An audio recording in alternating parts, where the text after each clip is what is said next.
ఇలా ఎందుకు వీడుస్తున్నానో, ఎందుకు వదిలి వెళ్ళిపోతున్నా నాకు చాలా బాధేస్తుంది. కానీ తెలంగాణ కోసం నాకు తప్పట్లేదు. కొన్ని అలయన్స్ పార్ట్నర్లు ఒప్పుకోవట్లేదు. ఏం చేయాలి? కానీ ఆ ఉద్యమాన్ని బతికించాలి, లైవ్ లో ఉంచాలి అనొక ఉద్దేశంతో, బాధతోటి, కన్నీళ్లతోటి నేను బీజేపీ విడిచిపెట్టి బయటకు వచ్చి నా సొంత పార్టీ పెట్టాను, తల్లి తెలంగాణ పార్టీ. ఎందుకంటే మనం ఏ రోజు అయితే టేకప్ చేసామో ఉద్యమం, దాన్ని విడిచిపెట్టకూడదు. ఎన్ని కష్టాలు వచ్చినా, నష్టాలు వచ్చినా, ఆస్తి పోయినా పర్లేదు, ఒక మహిళగా ఆ రోజు నాకు కూడా ఎవరు లేరు, నాకు తోడు లేరు, నిలబడ్డాను, కొట్లాడా. నేను ప్రతి ఇష్యూ మీద నా తల్లి తెలంగాణ పార్టీతో, అది రాత్రైనా తెల్లవారులైనా, ఇబ్బందులైనా, అవమానాలైనా, వెన్నుపోట్లైనా, నా లక్ష్యం తెలంగాణ రాష్ట్రం సాధించడం. దాని దశగా ముందుకు వెళుతూ చేస్తున్నప్పుడు ఆ తర్వాత దొరగారు కేసీఆర్ గారు ఎంటర్ అయ్యారు.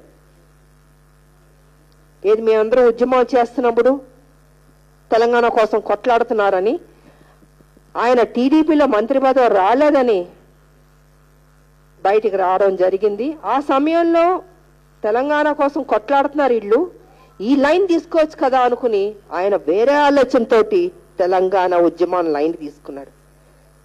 తీసుకుని ఉద్యమం పార్టీ అన్నాడు. మా ఇంట్లో వాళ్ళు ఎవరు పోటీ చేయరు, ఎవరు రారు, నేను నా ముసల్దాన్ని అన్నట్టు వాళ్ళ మిస్సెస్ ని ఆయన అన్నారు. ఆ రోజు అన్న మాటలు నేను చెప్తున్నాను. అలాగా ముందు ప్రొజెక్ట్ చేసుకుంటూ ఎంతో మంది తెలంగాణ మేధావుల్ని, ఉద్యమకారుల్ని, యువకుల్ని, విద్యార్థుల్ని, ఉద్యోగస్తుల్ని అందరినీ కలుపుకుంటూ ఒక పక్కన వెళ్తూ ఉంటే, నేను నా ఉద్యమాన్ని నేను ముందుకు వెళ్తూ ఉన్నాను, తల్లి తెలంగాణ పార్టీని. ప్రతి ఇష్యూ, ఆ ఫ్లోరైడ్ కావచ్చు, స్థానికుల ఉద్యోగాలు కావచ్చు, మూసీ నది కావచ్చు, రైతులు కావచ్చు, కరెంటు కావచ్చు. ఆ రోజు వైఎస్ రాజశేఖర రెడ్డి గారు ముఖ్యమంత్రి. ప్రతి ఒక్కళ్ళు నా దూకుడిని చూసి కొంతమంది అభినందించారు, కొంతమంది తిట్టేవాళ్ళు తిట్టారు, కొంతమంది దెబ్బ కొట్టాలని ఆలోచన, ఇలా రకరకాలుగా జరిగింది ఆ రోజు ఉన్న పరిస్థితులు. కేసీఆర్ గారు నా దూకుడిని చూసి నిజాయితీగా కొట్లాడుతుంది ఈ అమ్మాయి, ఈవిని ఎలానా కలుపుకున్నాం, ఉండకూడదు అన్న ఒక దురుద్దేశంతో, మంచి ఉద్దేశం లేదు ఆయనకి. ఆ దురుద్దేశంతో నరేంద్ర గారు, టైగర్ నరేంద్ర గారిని నా దగ్గర పంపించడం జరిగింది. దేనికి? మా పార్టీని తీసుకొచ్చి తల్లి తెలంగాణ పార్టీని టీఆర్ఎస్ లో విలీనం చేయమని. నాకు కాసేపు నవ్వు వచ్చింది. నేను ఉద్యమం మొదలు పెట్టినప్పుడు ఈయన లేడు, కేసీఆర్, ఆయన పార్టీ లేదు, ఆయన టీడీపీలో ఉన్నాడు. ఆయన టీడీపీలో ఉన్నప్పుడు మా బీజేపీ అలయన్స్ లో ఉండింది అని ఆయనకు ప్రచారం కూడా చేశాను సిద్దిపేటలో. గుర్తుంది కదా మీకు లక్ష్మణ్ గారు? అలాగా నాకు నవ్వు వచ్చి, ఈయన వెనకొచ్చాడు, ముందు నుంచి నేను పనిచేస్తున్నాను, స్వార్థం అన్నది లేదు విజయశాంతికి, తెలంగాణ రావాలో పట్టుదల. అప్పుడు నరేంద్ర గారు వచ్చి, అమ్మా కేసీఆర్ గారు ఒకసారి మీటింగ్ ఉంది రమ్మని. నేను ఎందుకండి అంటే, లేదు ఒకసారి తెలంగాణ ఈ విషయం గురించి మాట్లాడాలని. ఏదైనా ఉంటే చెప్పండి, ఏముంది మాట్లాడడానికి. లేదు మాట్లాడాలి ఒక్కసారి అని. ఎన్నిసార్లు నేను రిజెక్ట్ చేస్తూ వచ్చాను. నేను అస్సలు ఫస్ట్ టైం చెప్పిన వెంటనే నేను ఎస్ అని చెప్పలే. ఒక 25 సార్లు ఆయన గుమ్మం తొక్కుంటారు నరేంద్ర గారు. దాని తర్వాత రామ్మోహన్ రావు గారు ఆయన ఇలా వచ్చి రమ్మంటే సరే అనేసి ఇంకా చూద్దాం ఏం మాట్లాడతారు అని ఒక చోట మీటింగ్ పెట్టారు. మీటింగ్ పెట్టినప్పుడు వెళ్ళా నేను. పెడితే, మీరు బాగా కొట్లాడుతున్నారు, కేసీఆర్ గారు అన్నమాట, మీరు బాగా కొట్లాడుతున్నారు, ఈయనేదో నిన్నకాక మొన్న వచ్చి నాకు పెద్ద సర్టిఫికెట్ ఇస్తున్నట్టుంది, ముందు నుంచి మేము కొట్లాడుతుంటే ఇప్పుడు ఈయన చెప్తేనే నాకు తెలుస్తుందని నాకు అర్థం కాలేదు. మీరు బాగా కొట్లాడుతున్నారు, మనం కలిసిపోయి పనిచేద్దాం అన్నారు.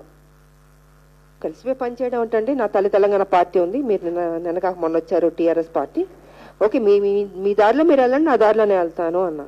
లేదు లేదు లేదు మీరు మా పార్టీలో విలీనం చేసేయండి అన్నాడు. నాకు ఒక్క నిమిషం షాక్ అయింది.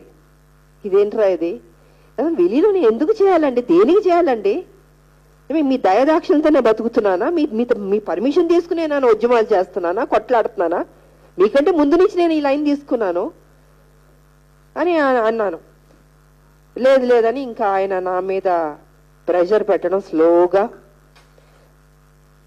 జయశంకర్ గారిని పంపించడం, కొంతమంది మేధావులు, తర్వాత విద్యార్థులు ఎక్కడికి వెళ్ళినా కొంచెం ఆ గొడవలు చేయించడం, ద్రోహి అన్న ఒకటి మాటలు అనిపించడం. అంటే ఆయనకి సపోర్ట్ చేస్తే మంచోళ్ళు, ఆయనకి సపోర్ట్ చేస్తే ద్రోహులు, ఇలా అందరినీ ఇబ్బంది పెట్టారు. ఈ రకంగా ఒత్తిడి పెట్టి ఇంకొక లాస్ట్ మూమెంట్లో స్వార్థం లేని మనిషిని ఆ రోజు బీజేపీ మేము అధికారంలో తీసుకొచ్చాం 98, 99లో. ఆ రోజు కంటెస్ట్ చేయమన్నా నేను చేయలేదు. తెలంగాణ కోసం కొట్లాడుతున్నానండి, పదవులు నాకేం అవసరం లేదు. ఎందుకంటే అప్పుడున్న పెద్దలు అందరూ ఉన్నారు ఇక్కడ. మాట మార్చడం నేను కేసీఆర్ లాగా మన మాట మార్చడం మనకు రాదు. సరే కంటెస్ట్ చేయమంటే కూడా నేను కంటెస్ట్ చేయను. కానీ ఒక్క సందర్భంలో మాత్రం సోనియా గాంధీ గారికి ఆపోజిట్ మాత్రం విజయశాంతి క్యాండిడేట్ అనేసి అనౌన్స్ చేయడం జరిగింది. ఆ రోజు అద్వానీ గారు ఆయన నన్ను కోరడం జరిగింది బీజేపీలో ఉన్నప్పుడు. అప్పుడు తెలంగాణకు ముందు నేను అద్వానీ గారు చెప్పాను, నాకు వద్దు సార్, నాకు కంటెస్ట్ చేయాలని నాకు ఇంట్రెస్ట్ లేదని, నా తెలంగాణ కొట్లాడుతున్నానంటే ఇది పార్టీ ప్రెస్టేజ్ అమ్మా, నువ్వు చేయాలని ఆ రోజు అంటే, సరేనండి ఆవిడ చేస్తాను, ఒకవేళ ఆవిడ బ్యాక్ అవుతే నేను నాకు అక్కర్లేదు, I'm not expecting anything, I want anything అని చెప్పానండి. అది అప్పుడు జరిగింది. ఇంకా దాని తర్వాత ఇంకా తెలంగాణకిను టీఆర్ఎస్ ఏమైందంటే నెక్ ఆఫ్ ద మూమెంట్ లో విలీనం చేయడం జరిగింది. ఎందుకంటే ఒక మంచి మనసుతో చిత్తశుద్ధితో తెలంగాణ రావాలని నేను ముందు అడుగు వేశాను. ఏ సాక్రిఫైస్ చేయడానికైనా సిద్ధం. ఈయన మరీ అసలు ఎంత క్రిమినల్ గా ఉంటాడని నాకు అంత చెక్కలేదు ఆ రోజు. చాలా గొప్ప నటుడు ఈయన. నేను ఇన్ని సినిమాలు చేశాను, నాకంటే గొప్పగా నటిస్తున్నారు అనిపించింది నాకు. అంటే ఆయనకి అవసరం అంటే కాళ్ళు పట్టుకుంటాడు, లేకపోతే జుట్టు పట్టుకుంటాడు. అంత క్రిమినల్ అని చెప్పాలి నేను కేసీఆర్ గారు. సరే విలీనం చేసిన తర్వాత నాకు కంటెస్ట్ చేయాలలేదు. కానీ అందరూ ఒత్తిడి పెట్టి, అమ్మ మీరు పార్లమెంట్కి వెళ్తే మీ వాయిస్ అక్కడ రేస్ చేయగలిగితే తెలంగాణ వస్తుంది కదా, బయట ఉండి కాదు కదా అని ఇంకా అందరు నన్ను, నా శ్రేయోభిలాషులు, కొంతమంది నా పార్టీ వాళ్ళు అందరూ అడిగితే సరే అని వెళ్దాం, తెలంగాణ రావాలన్న ఆకాంక్ష ఇంకా అంతకంటే ఉంటుందని అప్పుడు నేను ఫస్ట్ టైం నేను ఒప్పుకోవడం జరిగింది. అప్పుడు మెదక్కు నుంచి పోటీ చేద్దామని అనుకున్నాను నేను. ఇంకా ఆయన వేరే చోట నుంచి. ఇంకా లాస్ట్లో ఆ ఫస్ట్ 6 నెలలు చాలా కుట్రలు కుతంత్రాలు చేశారు. పోటీ చేస్తే 2 ఎంపీలుగా కేసీఆర్ గారు నేను గెలవడం జరిగింది. ఇంకా గెలిచిన దగ్గర నుంచి ఆయనకి విజయశాంతి ఉండకూడదు రాజకీయాల్లో అని పెట్టుకున్నాడు. అంటే ఆయనకి ఒక స్ట్రాంగ్ లీడర్లు అన్నవాళ్ళు ఎవరు ఉండకూడదు, నేనే ఉండాలి, నా కుటుంబం ఉండాలి అన్నది ఆయన ఫిక్స్ చేసుకున్నాడు. మనం ఏంటంటే ఎంతసేపు తెలంగాణ మీద ఫోకస్ పెట్టాం, తెలంగాణ రావాలి, పదవిలో వేరే దాని మీద ఎప్పుడు లేదు. ఈయన అన్ని స్కెచ్ చేసుకుని చాలా ప్రీ ప్లాన్డ్ గా అడుగులు వేశాడు ఆయన. సరే ఆ ఫస్ట్ 6 months నన్ను చాలా ఇబ్బంది పెట్టి మాటలు అన్నది పోయింది. కారణం లేకుండాను. ఎందుకు వచ్చిందంటే ఆ రోజు వైఎస్ రాజశేఖర రెడ్డి గారు ఉన్నప్పుడు నా మెదక్కి ప్రాణహిత చేవళ్ళ రిప్రజెంటేషన్ ఇవ్వడానికి నేను చెప్పాను, అన్నా ఇలాగా కొన్ని మండలాలు కలవట్లేదు, ఫస్ట్ టైం ఎంపీగా అయ్యాను, నా నియోజకవర్గం అందరూ అడుగుతున్నారు నాయకులు, మరి ముఖ్యమంత్రి ఆయనే కదా ఇమ్మంటున్నారు, వెళ్ళమంటారా అన్న. వెళ్ళండి విజయ, ప్రాబ్లం ఏమో తప్పే ఉంది, ముఖ్యమంత్రి కదా వెళ్ళివు అన్నారు. సరే అని నేను రిప్రజెంటేషన్ మొత్తం పార్టీ వాళ్ళు ఆ మండలాన్ని అన్ని డీటెయిల్ గా రాసి నేను వెళ్ళి ఇచ్చి ఆయనకి బయటకు వచ్చేటప్పటికే నా మీద కుట్ర చేసి కాంగ్రెస్ లో చేరిపోతుందని పెట్టాడు. నాయని నరసింహ గారు ఉన్నారు అప్పుడు. ఆయన నాకు అర్థం కాలే, ఇదేంటిది, నేను చెప్పే కదా వెళ్ళాను, నేను దొంగతనంగా వెళ్ళలేదు అనేసి. ఇంకా దాని దగ్గర నుంచి అడిగితే లేదు ఏదో తెలియకుండా మాట్లాడాడు, అది మాట్లాడి ఇది మాట్లాడాను. ఈ గ్యాప్ అంతా వస్తే కొంత మాటలు పోయినాయి.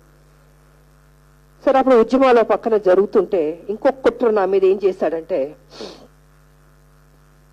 ఉస్మానియా యూనివర్సిటీలో కొంచెం కలామిటీ అయ్యి పెద్ద గొడవలు జరిగినాయి. అక్కడ గొడవలు జరిగితే చాలా మందికి అప్పుడున్న మీడియా వాళ్ళకి తెలుస్తుంది, చూసారు ఇది. సరే అక్కడ గొడవ జరిగింది కదా, చాలా మంది దెబ్బలు తగిలాయి అనేటప్పటికి వెళ్ళాలని, ప్రతి ఉద్యమం అన్నప్పుడు ప్రతి చోటకి వెళ్ళాలి మనం. సరే అప్పటికి నాకు కేసీఆర్ గారికి మాటలు లేవు, కొన్ని కుట్రలు చేసి దూరం పెట్టాలి, ఎలానే కట్ చేయాలి అన్న దీంతో పెట్టుకున్నాడు ఆయన. సరే నేను ఉస్మానియా యూనివర్సిటీకి వెళ్ళాను. వెళ్ళి వెనకాల అక్కడ యూనివర్సిటీ వెనకాల అక్కడ గొడవ జరుగుతూ అంతా చూసి మాట్లాడి ఇంక బయలుదేరిపోతున్న టైంకి కొంతమంది ఆయనకు సంబంధించిన మనుషులు వచ్చి, అక్క ఇక్కడ మొత్తం లోపల దెబ్బలు తగిలి ఉన్నాయి, ఒక్కసారి వచ్చి చూసేళ్ళండి అక్క అన్నారు. అయ్యో మా తమ్ముళ్ళకి ఇలా తగలడం ఏంటని నేను వస్తానని నేను అలా లోపలికి వెళ్తాను. వెనకాల ఒక చిన్న సందులో ఉంది, ఆ సందులోంచి అలా లోపలికి వెళ్తూ ఉన్నాను.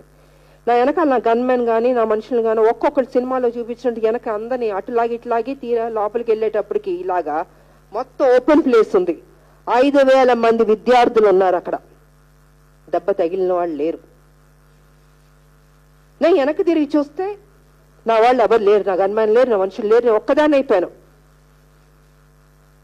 అక్కడికి వెళ్ళిన తర్వాత ఆయన ప్లాన్ చేసి నన్ను వాళ్ళ మనుషులతోటి అనరాని మాటలు అనిపించాడు, బూతులు తిట్టిచ్చాడు.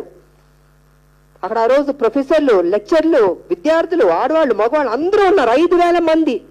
ఒక్క విజయశాంతి ఉంది. నేనేదో భయపడిపోతాను అనుకున్నాడు కేసీఆర్ గారు. మొండిగటం, భయపడ్ను. నన్ను చంపినా భయపడ్ను. ఎందుకంటే తెలంగాణ ఉద్యమంలో అడుగుపెట్టిన రోజే నా జీవితం గురించి మర్చిపోయాను. నేనేది ఆశించలేదు. తెలంగాణ రావాలి, బడుగు బలహీన వర్గాలకి మేలు జరగాలి, అట్టడుగు ప్రజలకి మేలు జరగాలి, ఒక మంచి ఉద్దేశంతో నేను అడుగుపెట్టాను. ఈ అడుగుపెట్టేటప్పుడు ఎన్ని వెన్నుపోట్లు పొడిచినా, ఎంతమంది చంపినా, అవమానించినా, ఏది జరిగినా, ఆస్తి పోయినా పర్లేదు, కానీ నా లక్ష్యాన్ని వీడేది లేదు అనుకుని ముందు పట్టుపట్టి ఉన్న టైంలో అక్కడ 5,000 మంది నన్ను దాంట్లో ఒక బ్యాచ్ ఫిక్స్ చేసుకుని నేను ద్రోహి, నేను మోసం చేసేదాన్ని, ఇన్ని మాటలు అంటే ఒక మహిళ, ఎవ్వరు సపోర్ట్ లేదు నాకు, నిలబడ్డాను. ఇప్పటికీ నిలబడ్డా. నేను అన్ని అవమానిస్తే భయపడలే. వాళ్ళు అడిగిన ప్రశ్నలకి 2.5 గంటల సమాధానం చెప్పి ఒక్కదాన్ని బయటకు వచ్చాను. పారిపోలేదు నేను. ఆయన ఏమనుకున్నాడంటే మహిళ కదా పారిపోద్దు అనుకున్నారు. పారిపోలే. సమాధానం చెప్పి ధైర్యంగా బయటకు వచ్చా. ఎందుకంటే తప్పు చేయలే, నిజాయితీగా నిలబడ్డాను. ఇంకా అక్కడి నుంచి దాని తర్వాత మళ్ళీ వీళ్ళు ప్యాచప్ చేయడం మొదలు పెట్టారు. ఇంకా అలాగా నా కాన్స్టిట్యున్సీ పనులు, పార్లమెంట్ లో కొట్లాడడం ఇవంతా జరిగి 2013లో కాంగ్రెస్ అప్పుడు మేము తెలంగాణ ఇస్తున్నామని వారు ఒప్పుకుంటే అనౌన్స్మెంట్ అయింది. అదే రోజు రాత్రి నన్ను సస్పెండ్ చేశాడు. 12ంటికి. దేనికి సస్పెండ్ చేశారు? కారణం లేదు. సో ఒక ఉద్యమ నాయకురాల్ని గొంతు కోసేద్దాం, ఎన్ని రకాలుగా అవమానించాడు, అన్ని భరించాను. నాకు తెలిసి ఈయన ఏదో రోజు ఈ రకంగా ఏదో చేస్తాడని నాకు ముందు నుంచి నాకు డౌట్ కొడుతుంది. ఎందుకంటే నేను ఆయన పార్టీలో చేరిన దగ్గర నుంచి నాకు అవమానాలు, స్టార్టింగే దెబ్బలు, స్టేజ్ మీదకి పొలడం, మాట్లాడించకుండా కూర్చోబెట్టడం, పెద్ద పెద్ద సభలు జరుగుతుంటే ఎవరెవరో మాట్లాడతారు, విజయశాంతి మాట్లాడకూడదు. కింద నుంచి పబ్లిక్ రాములక్కతో మాట్లాడించండి అంటే నేను 10 minutes లో కంప్లీట్ చేసి వెళ్ళిపోతాను అంటాడు తప్ప రాములకు మాట్లాడుతుంది అని కూడా మాట్లాడలేదు. ఇలా ఎన్ని అవమానాలు చేశాను నేనైనా అస్సలు పట్టించుకోలేదు. సో ఆ రోజు నైట్ 12ంటికి నన్ను సస్పెండ్ చేసి ఎవరి కాళ్ళు వెళ్ళారు, కానీ ఒక్క మాట మాట్లాడలేదు. నేను తిట్టను కూడా తిట్టలేదు. నాకు తెలిసి ఈయన చేస్తాడు, ఏదో రోజు ఏదో చేస్తాడని ఈ రకంగా కొంచెం చేశాడు. ఇంకా ఆ తర్వాత 2013లో ఈ సంఘటన జరిగింది, జూలైలో. ఇక నా కాన్స్టిట్యున్సీ పనులు, ఎంపీగా ఉన్నాను నేను అప్పుడు. నా కాన్స్టిట్యున్సీ అభివృద్ధి, ఆ పనులు చేసుకుంటూ, ఉద్యమాలు చేసుకుంటూ ఒక్కదాన్నే 2014లో పార్లమెంట్ లో బిల్లు వచ్చింది. ఆ బిల్లు వచ్చే టైంలో వివేక్ గారు చెప్పినట్టు అప్పుడు అందరూ ఉన్నారు అక్కడ. అందరూ కొంతమంది బిల్లు వచ్చి పాస్ అవ్వకుండా చింపేద్దామనేసి ప్లాన్ వేసుకున్నారు. అప్పుడు రామలమ్మ అక్కడ ఉంటే బెటర్ కదా అన్న ఫీలింగ్ తోటి నేను వెల్లోకి వెళ్ళి అక్కడికి వెళ్ళి స్పీకర్ గారు చదువుతుంటే నేను అడ్డుపట్టుకుంటే వెనక నుంచి అనేక మంది గొద్దడాలు, పెప్పర్ స్ప్రే కొట్టడాలు, ఇవన్నీ రకరకాలుగా చేరి, సరే మన వాళ్ళు ఎక్కడున్నారు, ఈయన ఎక్కడున్నారు అని చూస్తే కేసీఆర్ లేడు, వెనకాల హౌస్ లేడు. ఇక్కడ కూడా మోసం చేసావా నాయన నువ్వు ధర, ఇంక సరే ఓకే ఆయన అంతే అనుకుని ఇంకా ఆ రోజు టీడీపీ వాళ్ళు చాలా మంది ఎంపీలు అది రాకూడదని ఎంతో ట్రై చేస్తే సరే దెబ్బలు తిని మొత్తానికి ఆ రోజు నా పాటికి నేను ఉన్న నా సీటు దగ్గర నేను కూర్చుని ఉంటే బిల్లు వచ్చేది కాదు, బిల్లు పాస్ అయ్యేది కాదు. కానీ అంత పట్టుబట్టి సాధించాను నేను. నిజంగా సంతోషమైంది. ఆ తర్వాత అందరూ ఏంటంటే కాంగ్రెస్ తెలంగాణ ఇస్తే, ఆ రోజు బీజేపీ కాంగ్రెస్ కలిపే కదా బిల్లు పాస్ అవుద్ది, ఒక కాంగ్రెస్ ద్వారా కాదు కదా, రెండు కలిస్తేనే కదా. ఆ రెండు కలిసి బిల్లు పాస్ అయింది. ఇంకా దాని తర్వాత అందరూ వచ్చి కాంగ్రెస్ తెలంగాణ ఇస్తే విలీనం చేయాలి, లేకపోతే కేసీఆర్ ఏమన్నాడంటే మీరు కాంగ్రెస్ ఇవ్వండి, అదే మీరు తెలంగాణ ఇవ్వండి, మేము వచ్చి కాంగ్రెస్ లో విలీనం చేస్తామని కేసీఆర్ అన్నాడు. ఈరోజు అప్పుడు అందరూ ఓహో విలీనం చేస్తారు అని అందరూ ఒప్పుకున్నారు. ఆ రోజు ఎవ్వరు కాదు, ఉద్యమకారులు కావచ్చు, జేఏసీ కావచ్చు, మొత్తం అందరూ సపోర్ట్ చేస్తా ఉంటే ఆ రోజు అని సోనియా గాంధీ గారి దగ్గర ఒప్పుకొని బయటకు వచ్చి యూటర్న్ కొట్టి నేను విలీనం చేయట్లేదని మాట తప్పిన మనిషి కేసీఆర్. ఇంకా ఆ తర్వాత అందరూ మాట ఇచ్చా, మేము మాట ఇచ్చాం అన్న ఉద్దేశంతో నేను ఆ రోజు కాంగ్రెస్ లోకి వెళ్ళడం జరిగింది. ఇది ఫ్యాక్ట్, దీంట్లో ఎటువంటి సందేహాలు లేదు, కన్ఫ్యూషన్ లేదు, ఏమీ లేదు. ఆ తర్వాత పని చేసుకుంటూ ఉన్నాం. ఇంకా ఆయన అనుకోకుండా ముఖ్యమంత్రి అయ్యాడు. ముఖ్యమంత్రి అయిన దగ్గర నుంచి ఎన్ని సంవత్సరాలు, 6 సంవత్సరాల పైన అవుతుంది. ఏం చేశారు తెలంగాణ అని నేను అడుగుతున్నాను. నేను ఏం అభివృద్ధి చేశాడు ఆయన? దోచుకోవడం తప్ప. తెలంగాణ సాధించడం ఒక లక్ష్యం అయితే, రెండోది అభివృద్ధి జరగడం తెలంగాణ ఇంకో లక్ష్యం. మరి అలాంటిది ఏమీ చేయకుండానో నేను న్యూయార్క్ చేస్తాను, డల్లాస్ చేస్తాను, దుబాయ్ చేస్తాను, ఈ మాటలు గారిడీలు చెప్పుకుంటూ 6 ఏళ్లు మోసం చేశాడు. 2 సార్లు అవకాశం ఇచ్చారు, ఎందుకంటే తెలంగాణ ప్రజలు అమాయకులు. ఇదే కనుక వేరే స్టేట్ అయి ఉంటే నాటి రోడ్డు మీద నుంచో పెట్టుంటారు కేసీఆర్ గారిని. అమాయక ప్రజలు కాబట్టి భరించారు. ఇప్పుడు సమయం ఆసన్నమైంది. ఈయన సంగతి మొత్తం బాగా తెలిసి ఇంకా మేము భరించే ఓపిక లేదు.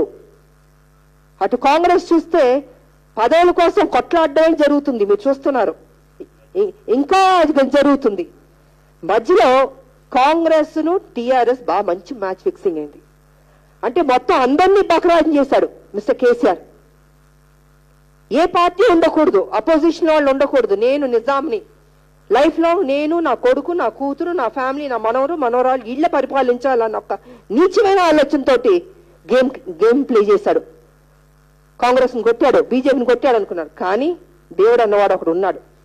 పాపాలు చేసే వాళ్ళకి కొంతవరకు టైం ఉంటుంది. తమిళ్లో ఒక భాషా సినిమాలో ఒక మంచి డైలాగ్ ఉంది. రజనీకాంత్ అంటాడు, నల్లవంగల ఆండవ సోదిప్ప అన్న కైవిడ మట్ట, కెట్టవనుకు అల్లి కుడుపు అన్న కైవిట్టడమా అంటాడు. అదంటే నల్లవంగులకు ఆండవ సోదిప్ప, మంచోళ్ళని దేవుడు పరీక్ష పెడుతూనే ఉంటాడు. అయ్యో మేము అయిపోతున్నాం కదా దేవుడా అని మంచోళ్ళు అడిగితే చేపట్టుకుని లాగేస్తాడు. చెడ్డవాళ్ళు కెట్టవనుకు అల్లి కుడుప అన్న కైవిట్టడమా అంటే చెడ్డవాడికి ఇస్తాడు. చూసారా, మంచి మనం చేస్తాం, మనకి దేవుడు ఇవ్వట్లేదు, చెడ్డవాడికి ఇస్తున్నాడు కానీ ఇవ్వడు, లాస్ట్ లో వదిలేస్తాడు. అది అవబోతుంది మిస్టర్ కేసీఆర్ కి. ఉండడు ఇంకా. కరెక్ట్ పార్టీ వచ్చింది వాళ్ళ భారతీయ జనతా పార్టీ. పాపాలకు ఒక హద్దు ఉంటుంది. ఇవాళ కరోనా వస్తుందని మనం ఎక్స్పెక్ట్ చేసామండి. వాళ్ళందరూ మాస్కులు వేసుకుని ముసుగు దొంగల్లాగా మనం అందరం ఒకళ్ళు మాట్లాడడం లేదు, షేక్ హ్యాండ్లు ఇవ్వాలన్నా భయం, కలవాలన్నా భయం, ఎలా ప్రతిదికి భయంతో బతుకుతున్నారు వాళ్ళు. మొత్తం ప్రపంచం గ్లోబ్కే దేవుడు లాక్ చేస్తాడు. సో అలాగా ఇవాళ ఈయన పతనం స్టార్ట్ అయింది. ఇంకా అతి త్వరలో టిఆర్ఎస్ పార్టీ అన్నది కనుమరుగైపోద్ది. ఒక రోజు నమ్ముతారండి అబద్ధం, రెండో రోజు నమ్ముతారు. ఇంకా లైఫ్ అంతా అబద్ధాలంటే ప్రజలను పిచ్చోళ్ళ నమ్మరు, బుద్ధి చెప్తారు. అందుకే బుద్ధి చెప్పారు దుబ్బాక, రెండోది బుద్ధి చెప్పారు జిహెచ్ఎంసీ, మూడోది లాస్ట్ లో ఫైనల్ ఎన్నికలు జరుగుతుంది కదా దాంతో పడుకోబెట్టేస్తారు టిఆర్ఎస్ పార్టీని. ఉండదు. ఒక డెవలప్మెంట్ కావాలండి మాకు. మీరు అధికారంలోకి వచ్చిన 3 సంవత్సరాలు మేమేం మాట్లాడలేదు. టిఆర్ఎస్ అధికారంలోకి వచ్చినాం, నీ మంచి చేస్తానని నిజంగా మంచి మనసుతో ఉన్నాం మేము. కానీ ఏం చేస్తున్నారు మీరు అంటే, ఒక బిల్డింగ్ కూలిస్తే డబ్బు, బిల్డింగ్ కడితే డబ్బు, రోడ్ వేస్తే డబ్బు, రోడ్డు తవ్వితే డబ్బు.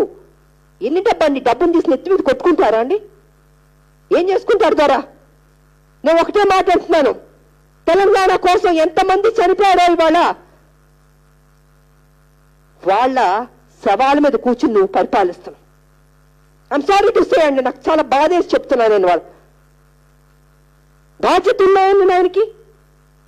2 ఎంపీలు తెలంగాణ కొట్లాడాం పార్లమెంట్ లో. నువ్వు డబ్బుకి నువ్వు చూసుకున్నావు, నేను తెలంగాణ నేను చూసుకున్నాను. నువ్వు పదవులు చూసుకున్నావు, నేను ప్రజల ప్రేమకు చూసుకున్నాను. కేసీఆర్ ఏ రోజు తెలంగాణ ప్రజల్ని ప్రేమించలేదు. డబ్బును ప్రేమించాడు, పదవిని ప్రేమించాడు.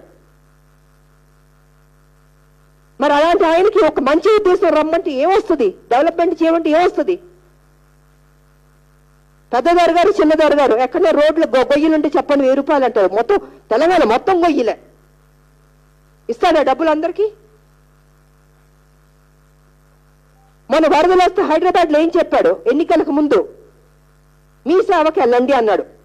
ఎన్నికలు అయిన తర్వాత మీ కర్మ మీరు చావండి అంటున్నాడు. ఏది ఎక్కడిచ్చాడు? వచ్చి చూసాడా? వాళ్ళని డబ్బులు ఇచ్చాడా అండి? ఇస్తానన్నాడు. 7వ తారీఖు కల్లా ఇస్తామన్నారు. ఇచ్చారండి? దేనికోసం మీరు ఏం చేసుకుంటారు? ఒకసారి మీ అందరు గుర్తుందో లేదో, నేను టీఆర్ఎస్ లో ఉన్నప్పుడు 10వ చెల్లి నా కడుపులో పెట్టుకుని చూసుకుంటా అన్నాడు. అప్పుడు రాఖీ పండుగ వస్తే నా ఇంటికి వస్తే ఆయన 9 మంది చెల్లెళ్ళు 10వ వచ్చి విజయశాంతి అందరికి 10,000 ఇద్దాం అనుకుని 1,00,000 కోసం ఇద్దాం అనుకున్నాడు. సరే ఇంటికి మొత్తం ఈ ప్రెస్ లాగా అందరూ వచ్చి కూర్చున్నారు. 10:30కి ఏదో వస్తున్నాను. విజయ నాకు వచ్చి రాఖీ కడుతుంది, 1,00,000 రూపాయలు ఇద్దాం అని అన్నాడు. ఓహో సర్లేనే, పెద్ద ఆలోచన లేదు. సరే 10 అయింది, 11 అయింది, 12 అయింది. Media waiting. ఏంటబ్బా అసలు ఇంకా రావట్లేదు ఏంటని అప్పుడు ఈ సంతు ఉన్నాడు, రాజ్యసభ సభ్యుడు. అప్పుడు సంతు ఆయనే చూసేవాడు. ఏంటి సంతు, ఏంటి ఇంకా కేసీఆర్ గారు రాలేదని అడిగితే, లేదు 1,00,000 కోసం ఊరంతా తిరుగుతున్నాడు అప్పు కోసం అంటే అందరికి 10,000 ఇచ్చుకుంటూ ఆఖరికి మీకు 10,000 ఇద్దాం అని అన్నాడు. ఎవడయ్యా అడిగాడు వీడి 10,000? మీడియా వెయిట్ చేస్తుంది, రమ్మనయ్యా కేసీఆర్ గారిని అని అన్నాడు. అలాగా ఆ రోజు 1,00,000 లేని మనిషి ఇవాళ 1,00,000 కోట్లు ఎక్కడికి వచ్చింది? ఎలా వచ్చింది కేసీఆర్ గారిని అడుగుతున్నాను నేను. ఎలా వచ్చింది 1,00,000 రూపాయలు? ఎవరి డబ్బు అండి? తెలంగాణ డబ్బు.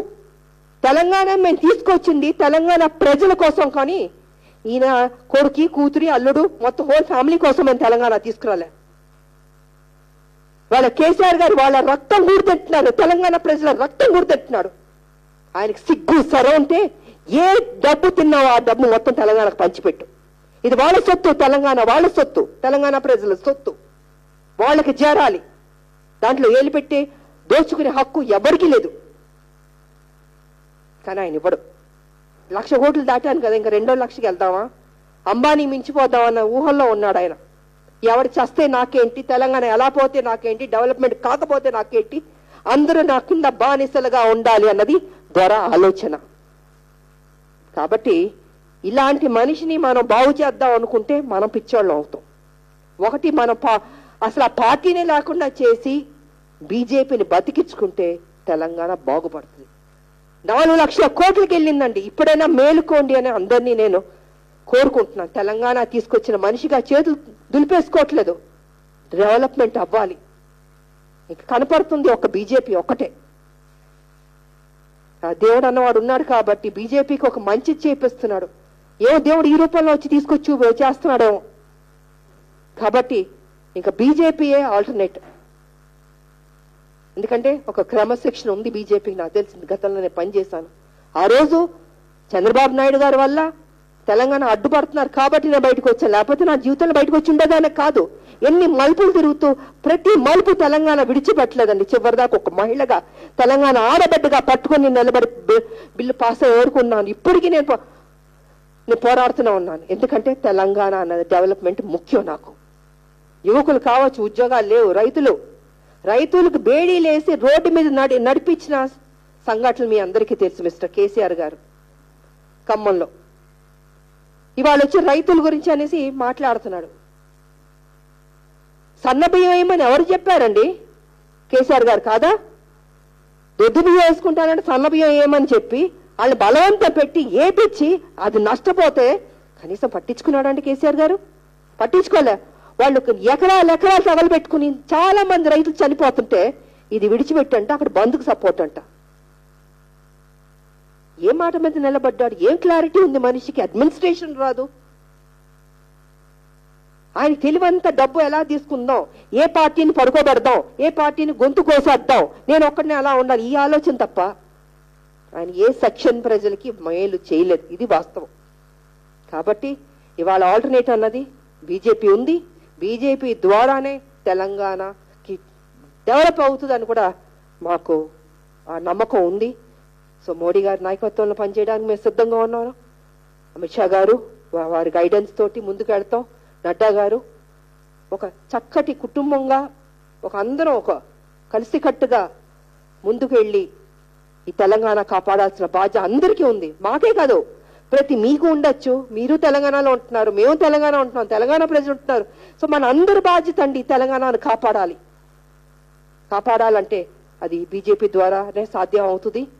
2023కి కలిసికట్టుగా ఈ రాష్ట్రంలో బీజేపీని తీసుకొచ్చి ఏ తెలంగాణ 4 లక్షల కోట్ల అప్పులు చేస్తే అన్యాయం చేస్తాడో మళ్ళీ దాన్ని సెటరేట్ చేయాలి, బాగుపరచాలి, అభివృద్ధి చేయాలి. ఇదే నా కోరిక. తెలంగాణ తీసుకొచ్చిన మనిషిగా నేను అదే కోరుకుంటాను. సో అది జరగాలని మనస్ఫూర్తిగా కోరుకుంటూ ఇక పార్టీ ఏ రకంగా ముందుకు తీసుకెళ్తుందో ఇంకా రాబోయే రోజుల్లో కొంచెం స్పీడ్ పెంచి పనిచేయాలని మేము అందరం అనుకున్నాం. ఆ దశగా హైకమాండ్ ఆదేశాల మేరకు అందరం కలిసికట్టుగా పనిచేసి ముందుకెళ్దాం, సాధిద్దాం, తెలంగాణలో బీజేపీని తీసుకొద్దాం అనుకుంటూ నాకు ఈ అవకాశం ఇచ్చిన మా మీడియా సోదరులందరికీ ఫస్ట్ టైం ఇవాళ కలవడం జరిగింది. సో చాలా సంతోషంగా ఉంది. మళ్ళీ కలుద్దాం, మళ్ళీ విడిగా కూర్చుని ప్రశాంతంగా మాట్లాడుకుందాం. సో ఇవాళ అందరితో కలవడం, మా పార్టీ ఆఫీస్ రావడం నాకు చాలా సంతోషంగా ఉంది. Thank you so much. जल्दी है क्या?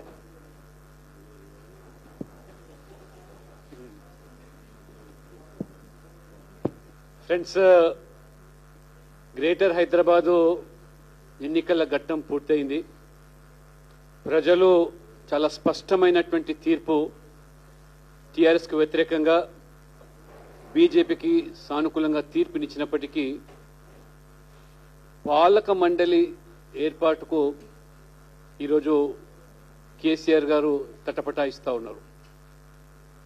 ఫిబ్రవరి వరకు గడువు ఉంది కదా అని చెప్పి ఇవాళ బీరాలు పలుకుతా ఉన్నాడు. ఇవాళ ఫిబ్రవరి వరకు గడువు ఉన్నప్పుడు ముందస్తుగా ఎన్నికలు నిర్వహించారంటే వారికి సమాధానం లేదు. ఇవాళ ఎన్నికలు ఆదరా బాదరగా హడావుడిగా అనేక అక్రమాల ద్వారా అడ్డదారులు తొక్కి గెలుస్తామనేటువంటి కుట్రలు పన్నినప్పటికీ భాగ్యనగర్ ప్రజలు చంపపెట్టు లాంటి తీర్పునివ్వడము, 4 డివిజన్లు ఉన్న బీజేపీకి అదనంగా 44 డివిజన్లు ఇవాళ వారు సాధించి 99 డివిజన్లు ఉన్నటువంటి టీఆర్ఎస్ కు 44 కోత విధించి హైదరాబాద్ ప్రజలు కర్రు కాల్చి వాద పెట్టినప్పటికీ ఈ ప్రభుత్వానికి, కేసీఆర్ గారికి, ఎంఐఎం ఇద్దరు దోబూచలాడుతున్నారు. ఇవాళ ప్రజాస్వామ్యాన్ని, ప్రజా తీర్పును అపహాస్యం చేస్తున్నారు. ఫిబ్రవరి వరకు గడువు ఉందనే నెపంతో ఎన్నికైన తాజా కార్పొరేటర్లు మరి ఓడిపోయినటువంటి కార్పొరేటర్ల ద్వారా నిర్ణయాలు తీసుకుంటారా? అనేకమైన కథనాలు ఇవాళ వార్తలు ఇవాళ ముఖ్యమంత్రి కార్యాలయం నుంచి స్పెషల్ ఆఫీసర్ పాలన కొనసాగిస్తామని పూర్తిగా ప్రజాస్వామ్యాన్ని ఇవాళ అపహాస్యం చేసే విధంగా వ్యవహరిస్తున్న తీరును భారతీయ జనతా పార్టీ తప్పుబడుతూ మొత్తం గ్రేటర్ హైదరాబాద్ కార్యకలాపాలన్నీ కూడా స్తంభించిపోయినాయి. దాదాపు 26,000 మంది గ్రేటర్ హైదరాబాద్ పారిశుద్ధ్య సిబ్బందికి జీతాలు లేవు. మొత్తం ఇవాళ అప్పుల మయమైపోయింది. చేసినటువంటి అప్పులు తీర్చలేక, సకాలంలో జీతాలు చెల్లించలేక ఇవాళ బడుగు వర్గాలు, బలహీన వర్గాలు, దళితులు పారిశుద్ధ్య సిబ్బందికి గత కొన్ని మాసాలుగా సకాలంలో జీతాలు ఇవ్వలేని పరిస్థితి గడ్డుకాలం ఇవాళ జీహెచ్ఎంసీలో ఉంటే ఈ రోజు వరకు వారికి జీతాలు ఇవ్వలేదు. కాబట్టి భారతీయ జనతా పార్టీ వెంటనే ఎన్నికల కమిషన్ ఈ ప్రభుత్వానికి తొత్తుగా కాకుండా ఈ యొక్క ప్రజలిచ్చిన తీర్పుకు అనుగుణంగా పాలక మండలిని వెంటనే ఏర్పాటు చేయాలి. ప్రజాప్రతినిధులను పూర్తిగా గెలిచినటువంటి వాళ్ళని విశ్వాసం తీసుకొని హైదరాబాద్ యొక్క సమగ్ర అభివృద్ధి కోసము పాటుపడాలని చెప్పి కేసీఆర్ గారు, కేటీఆర్ ఇంకా ఏమైనా విన్యాసాలు చేసే ప్రయత్నం చేస్తే ఈరోజు భాగ్యనగర్ ప్రజలు సహించారని ఇంతకుముందు విజయశాంతి గారు చెప్పినట్టుగా రోజులు దగ్గర పడ్డాయి. ఇవాళ ప్రత్యామ్నాయం బీజేపీ అనేది స్పష్టత వచ్చింది ప్రజల్లోకి. ఈ యొక్క కుటుంబ పాలన అవినీతికి చరమగీతం పాడడానికి బీజేపీని వేదికగా ప్రజలు, అన్ని పార్టీల్లో ఉన్నటువంటి సచ్చీలురు, ఉద్యమకారులు, తెలంగాణ వాదులు, స్వామి గౌడ్తో సహా మరి ఇటీవల విజయశాంతి వరకు ఈ యొక్క పరంపర ఇంకా కొనసాగుతుంది. కాబట్టి విజయశాంతి గారు అయితే 2023 అనేటువంటి మాట మాట్లాడుతున్నారు. నాకైతే ఏమాత్రం నమ్మకం లేదు. ఈ ప్రభుత్వం 3 సంవత్సరాలు ప్రభుత్వం కొనసాగుతుంది. ఇది ఈ ప్రభుత్వం మనుగడ ప్రశ్నార్థకం. బీజేపీ విజయం పరపర 4 ఎంపీలు సాధించినప్పటి నుంచి మొదలైనటువంటి యాత్ర, జైత్యయాత్ర దుబ్బాక నుంచి గ్రేటర్ హైదరాబాద్ వరకు ఇది చేరుకుంది. ఇది చివరి ఘట్టం కాబట్టి అంతర్మదనం టీఆర్ఎస్ లో కూడా ప్రారంభమైంది. చాలా మంది వాళ్ళు ప్రశ్నించే స్థాయికి ఈరోజు వస్తా ఉన్నారు. ఒక కుటుంబ పాలన, ఇవాళ వారు అవినీతి, ఈ 2 ప్రధాన అంశాలు ప్రజలను పట్టి పీడిస్తున్నాయి. కాబట్టి ఈరోజు ఈ యొక్క గడీల పాలనను బద్దలు కొట్టడానికి ప్రజలు సిద్ధంగా ఉన్నారు. దానికి వేదికగా ఇవాళ బీజేపీ ఉందని, విజయశాంతి గారి రాక తెలంగాణ ప్రజల్లో, తెలంగాణ వాదుల్లో, భారతీయ జనతా పార్టీ శ్రేణుల్లో ఒక ఆత్మవిశ్వాసము, ఒక ఉత్తేజం కూడా కలుగుతూ ఉన్నది. బీజేపీ వల్లనే సాధ్యమైనటువంటి విశ్వాసం పెరుగుతుంది. కాబట్టి తప్పకుండా వారి రాక వల్ల కూడా బీజేపీ తెలంగాణలో పార్టీ శ్రేణుల్లో, పార్టీ నాయకత్వంలో కూడా వారికి మరి పట్ల వారు ఏ ఉద్యమకారినిగా మొదటి నుంచి కూడా రాజీ పడినటువంటి, మడమదిప్పకుండా వారు పదవుల కోసం ఆరాటపడకుండా చేసిన పోరాటము, వారు చెప్పినట్టుగా మళ్ళీ సొంత గుటికి ఈరోజు ఏ రకంగా ఆ రోజు ఉద్యమం కోసం బయటికి వెళ్లి తిరిగి రావటం, వారు మరి రాకతోని పార్టీ కూడా తప్పకుండా ఈరోజు బలోపేతమవుతుందని, తెలంగాణ ప్రజల ఆకాంక్షలు తప్పకుండా నెరవేరుతాయని, భవిష్యత్తు తెలంగాణలో బీజేపీది, తెలంగాణలో బీజేపీ అధికారంలో రావడం ఖాయము. అధికారం అనేది అనుభవించడానికి కాకుండా తెలంగాణ ప్రజల ఆకాంక్షలు, ఉద్యమకారుల ఆకాంక్షలను నెరవేర్చే దిశలోని అడుగులు వేస్తుందని చెప్పి కూడా ఈ సందర్భంగా తెలియజేస్తూ, ఇప్పటికైనా ప్రభుత్వ ఉద్యోగులు, టీచర్లు ఈ యొక్క బానిస మనస్తత్వంతో ఈ అధికార పార్టీకి ఇవాళ వంత పాడకుండా ప్రభుత్వ ఉద్యోగుల సమస్యలు గాలికొసి వదిలేసినటువంటి ఉద్యమ నాయకులు ఇవాళ రాజకీయ ఆలోచనతో వారు ఏ రకంగా ఇవాళ మరి అధికార పార్టీకి ఈరోజు వత్తాసు పలుకుతున్నారు. ఉద్యోగులు కూడా ప్రశ్నించాల్సిన అవసరం ఉంది. ఇలా ఉద్యోగుల సమస్యలు ఐఆర్ కానీ, పిఆర్సీ కానీ, వాటి ప్రశ్న ఇవాళ సమస్య గురించి మాట్లాడకుండా ఇవాళ అవినీతి విషయంలో ఉద్యోగులను బలి చేస్తున్నటువంటి ప్రభుత్వాన్ని ఉద్యోగస్తులందరూ కూడా బీజేపీ వేదికగా మరి తప్పకుండా మీ సమస్యల పరిష్కారానికి మేమున్నామనే విషయాన్ని కూడా ఉద్యోగులుగా మీ గొంతు విప్పాలి. ఉద్యమంలో ఆ రోజు స్వామి గౌడ్ గారి నేతృత్వంలో టీఎన్జిఓస్ చేసేటువంటి అమోఘమైనటువంటి పాత్రను ప్రజలు మరవలేకున్నారు. కాబట్టి అటువంటి నాయకత్వం ఇవాళ బీజేపీ అండనుంది. కాబట్టి తప్పకుండా తెలంగాణ ప్రజల ఆకాంక్షలు నెరవేరుతాయని చెప్పి, ఏ పోరాటానికైనా వారు చెప్పినట్టుగా 2023 వరకు ఆగాల్సిన అవసరం లేదు. ఎప్పుడు ఎన్నికలైనా దానికి భారతీయ జనతా పార్టీ సిద్ధంగా ఉందని చెప్పి కూడా ఈ సందర్భంగా తెలియజేస్తూ, రాష్ట్ర పార్టీ నుంచి మరొకసారి హృదయపూర్వకంగా వారి స్వాగతిస్తూ, వారికి పార్టీ ఖచ్చితంగా మరి సముచితమైన బాధ్యతలు అప్పగించి తెలంగాణలో ప్రత్యామ్నాయ శక్తిగా ఎదగడానికి అందరం కలిసి పనిచేస్తామని ఈ సందర్భంగా తెలియజేస్తాం.